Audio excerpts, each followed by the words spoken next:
আমরা পার্টিসিপেট করতে পারি।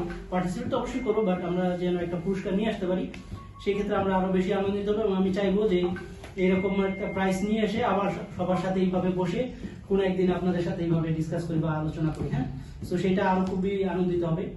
তো প্রথমে যেটা বলতে চাই যে আপনারা 1 বছর হয়ে গেছে, এই 1 বছরে খুব ভালোভাবে আপনাদের অপারেশনটাকে রান করতেছেন এবং হাবটাকে সুন্দরভাবে পরিচালনা করতেছে সবাই।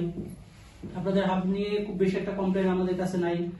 তো আপনারা খুব সুন্দরভাবেই কাজ করতেছেন, বাট এর মধ্যে থেকেও মাঝে মধ্যে 2-1টা ইস্যুজ আছে।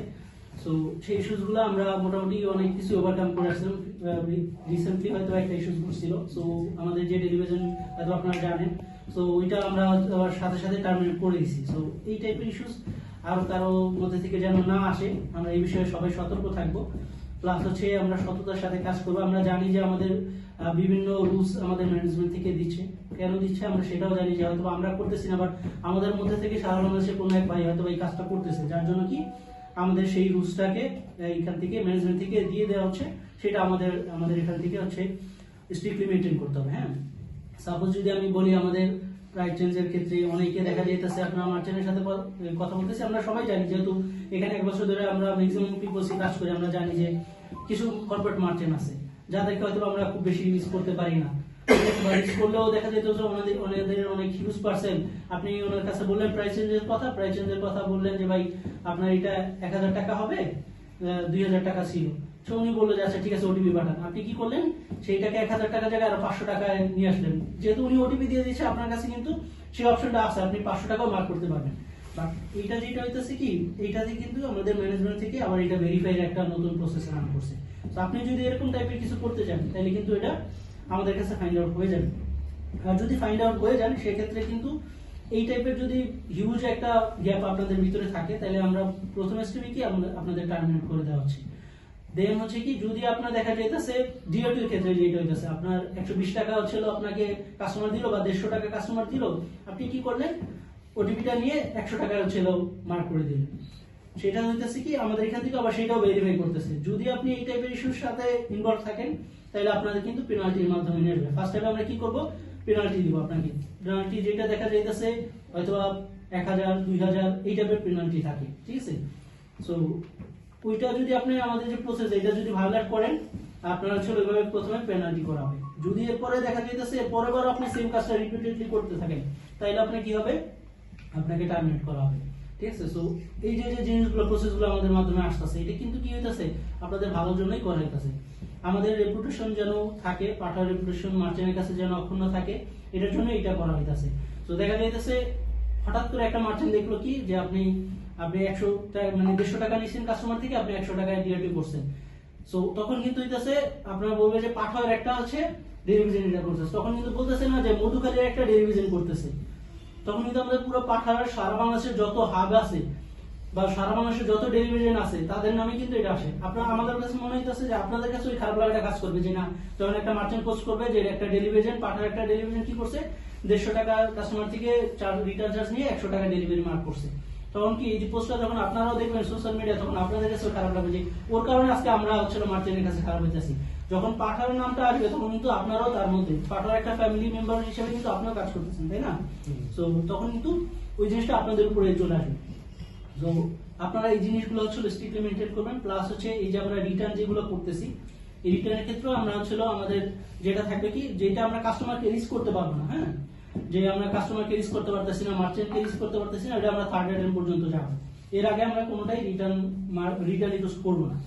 আর আমরা যেটা রিটার্ন ইউজ করবো সেইটাই, যেটা হচ্ছে আমরা কাস্টমার সাথে কথা বলতে পারছি, কাস্টমার বলছে যে আমি নিবই না, ঠিক আছে, ফার্স্ট কলে বলতেছে নিবই না, বা সেকেন্ড কলে বলতেছে আমি নিব না, মার্চেন্টের সাথে কথা বলতেছি, মার্চেন্টও বলতেছে ঠিক আছে আপনি রিটার্ন করে দেন, বাট ওনার কাছে ওটিপি অ্যাক্সেসটা থাকতেছে না, বা ওনারা কর্পোরেট মার্চেন্ট ওটিপি দিতেছে না। যেমন সাপোজ ধরেন আপনি বাটার হতে পারে, এফএক্স হইতে পারে, তারপরে এই টাইপের আরো অনেক মার্চেন্ট আমাদের আছে, হ্যাঁ। সো এই টাইপের মার্চেন্টের সাথে যেহেতু আমরা কমিউনিকেশন করতে পারতেছি না, সো তখন কি হবে, আমরা রিটার্ন রিকোয়েস্ট করবো। আমরা এখন যেটা হইতেছে কি, আপনারা যে পার্সেলগুলো রিটার্ন রিকোয়েস্ট করতেছেন, এই পার্সেলগুলো কিন্তু আমরা সবাই ভেরিফাই করতেছি। যেটা হইতেছি আপনার মধুখালী হাবের পার্সেল আমাদের আর একটা হাবে পাইগাস হাবে এটা ভেরিফাই করতেছে, ঠিক আছে। আমরা আমাদের পাইগাস হাবটা ভেরিফাই করতেছে আরেকটা হাবে।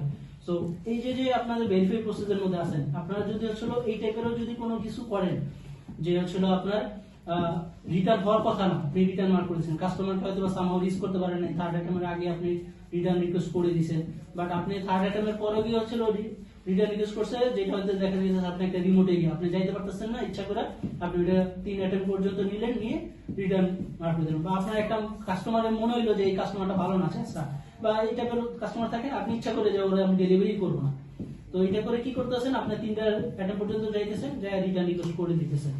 সো এই জিনিসগুলো কিন্তু আমাদের এখান থেকে ভেরিফাই হইতেছে এখন।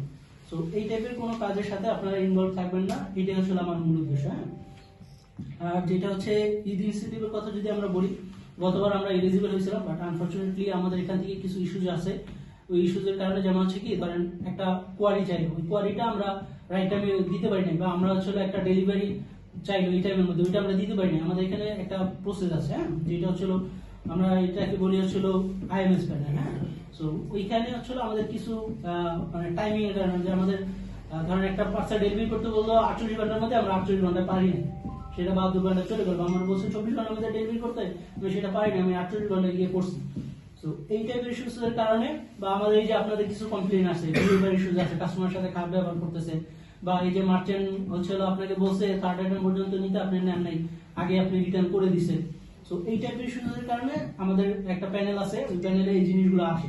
সো ওইটা যদি হচ্ছিল আমরা রাইট টাইমের মধ্যে সলভ না করতে পারি, তখন কি হয়, এই জিনিসগুলো আসে। তো এইটা আসার ক্ষেত্রে হচ্ছিল আমরা গতবার হচ্ছিল আমরা রাইট টাইমে সলভ করতে পারিনি কিছু জিনিস, এর জন্য হচ্ছিল আমরা পিছিয়ে ছিলাম। আদারওয়াইজ আমরা খুব ভালোভাবে এলিজিবল ছিলাম, অন্যান্য যে ক্রাইটেরিয়া গুলো ছিল আমরা খুব ভালোভাবে মিট করতে পারছিলাম। সো এইবার আমরা হচ্ছিল এই জিনিসটাতে খুব স্ট্রিক্টলি আমাদের ইনচার্জ ভাইরা যারা আছে ওইটা মেনটেন করতেছে, যে কোনো ইস্যু যেন আমাদের টাইমলাইন যেটা আছে এটার মধ্যে সমাধান করা, ঠিক আছে।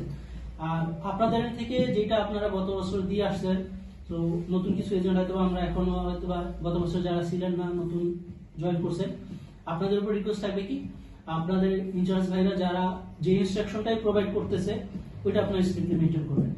আপনারা যদি আপনাদের যে মানে এখান থেকে যে ইনস্ট্রাকশনটা প্রোভাইড করা হয়, ডেফিনেটলি এটা আমাদের ম্যানেজমেন্ট থেকে ওনাদেরকে দেওয়া হয় জন্যই আপনাদেরকে বলা হয়। হ্যাঁ, সো ওনারা ইচ্ছাকৃতভাবে আপনাদেরকে কোনো কিছু চাপাই দেয় না, ঠিক আছে। ম্যানেজমেন্ট থেকে যে ডিসিশন আসে ওই ডিসিশনের উপরে আমাদের কাজ করতে হয়। আমাদের মেইনলি যে ফোকাসটা দিতে হবে কি, আমাদের সেম ডে যে ডেলিভারিটা, হ্যাঁ, এই ডেলিভারিটা আমাদের বেশি নিয়ে আসতে হবে। তাইলে হবে কি, আমাদের একটা কনভার্সন টার্গেট আছে, ধরেন আপনার আগে 100টা পার্সেল ঢুকলো, আমার এখানে 75টা পার্সেল ডেলিভারি করতে হবে। সো এই যে টার্গেটটা, এটা যদি আমরা সেম ডেতে ডেলিভারিটা বেশি করে নিয়ে আসতে পারি, তাহলে কিন্তু আমরা এখানে এলিজিবল থাকতে পারবো। দেখা যাইতেছে আমাদের নেক্সট ডে তো কিছু কিন্তু পার্সেল ডেলিভারি হয়, আমাদের কিন্তু রিটার্ন কখনোই 25% না, আমাদের রিটার্ন দেখা যাইতেছে ম্যাক্স 15% হইতেছে, ঠিক আছে। সো এই যে 10% মাঝখানে থাকতেছে, এই 10%টা থেকে যদি আমরা কিছুটা আগে নিয়ে আসতে পারি, তাহলে দেখা যাইতেছে আমরা যে কনভার্সন যে টার্গেটটা আমরা এটা মিট করতে পারবো।